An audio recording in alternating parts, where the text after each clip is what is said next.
Okey, daripada Faiz Azmi. Doktor, saya nak tanya, si mati ada wasiat. Tapi lepas si mati meninggal, salah seorang penerima wasiat meninggal. Adakah wasiat terbatal dan sekiranya dalam wasiat ada nama waris, adakah wasiat terbatal? Okey. Jadi soalan ini diajukan ke Dr. Nuriza. Silakan doktor untuk menjawab. Terima kasih kepada yang bertanya dan terima kasih kepada Ustaz Firdaus ya. Okey, dia buat wasiat, kemudian pewasiat itu meninggal dunia. Selepas pewasiat meninggal dunia, yang menerima wasiat pula meninggal dunia ya. Maknanya salah seorang penerima wasiat meninggal dunia selepas si mati ni tadi, si pewasiat ini meninggal dunia. Adakah wasiat terbatal? Tak terbatal, tetapi hak untuk menerima ya, untuk qabul harta yang diwasiatkan itu menjadi hak waris-waris.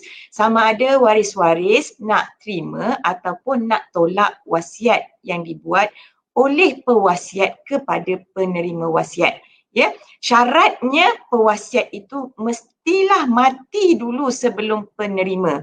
Tetapi kalaulah penerima itu mati dulu sebelum pewasiat, maka wasiat akan terbatal. Kenapa terbatal? Kerana penerima mati sebelum pewasiat. Tetapi dalam soalan yang ditanya ini tadi, ya, penerima mati selepas pewasiat mati, betul kan? Maknanya kalaulah penerima mati selepas pewasiat mati, maka hak waris-waris untuk menerima ya, bagi pihak penerima wasiat yang dah meninggal dunia tadi, maknanya hak waris-waris sama ada dia nak terima ataupun dia nak tolak wasiat tersebut. Kemudian kalaulah dalam dokumen wasiat itu, dokumen dengan beranggapan bahawa dalam dokumen yang sama ada wasiat kepada anak angkat, ada juga wasiat diberikan kepada waris. Maknanya yang waris itu, yang anak angkat itu tidak perlu sah, tidak perlu, atau kalau nak laksanakan dia, ya, nak kuasakan dia, tidak perlu mendapat keizinan daripada waris-waris yang lain.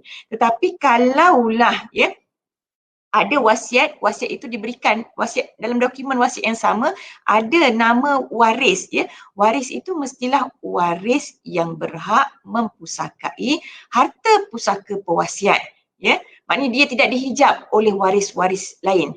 Dia dapat 1/2 ke, 1/4 ke, 1/6 ke, maknanya waris itu berhak mempusakai harta pusaka pewasiat selepas kematian pewasiat. Maka kalau ada waris yang menjadi penerima wasiat, maka wasiat itu dia yang kepada anak angkat tidak terbatal, tetapi yang diberikan kepada waris itu perlu mendapat keizinan waris-waris lain ya ketika nak melaksanakan wasiat tersebut. Sekiranya waris-waris tidak bersetuju dengan wasiat tersebut, maka wasiat kepada waris itu sahaja yang terbatal. Tapi wasiat kepada anak angkat tidak terbatal walaupun waris-waris si mati ataupun waris-waris pewasiat tidak bersetuju sekiranya kadarnya tidak melebihi 1/3. Kalau lebih 1/3, yang sah hanyalah 1/3. Bakinya itu perlu mendapat keizinan. Kalau tak izin, maka sekadar 1/3 untuk anak angkat. Ya. Tapi kalau kepada waris, perlu mendapat keizinan daripada waris-waris pewasiat yang lain. Okey, jelas Ustaz Firdaus ya? Okey. Okey, jelas Dr. Nuriza. Terima kasih atas jawapan yang jelas.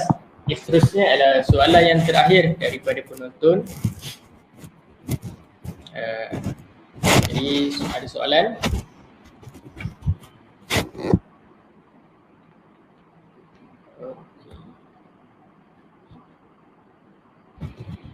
Okey, untuk makluman ahli panel malam ni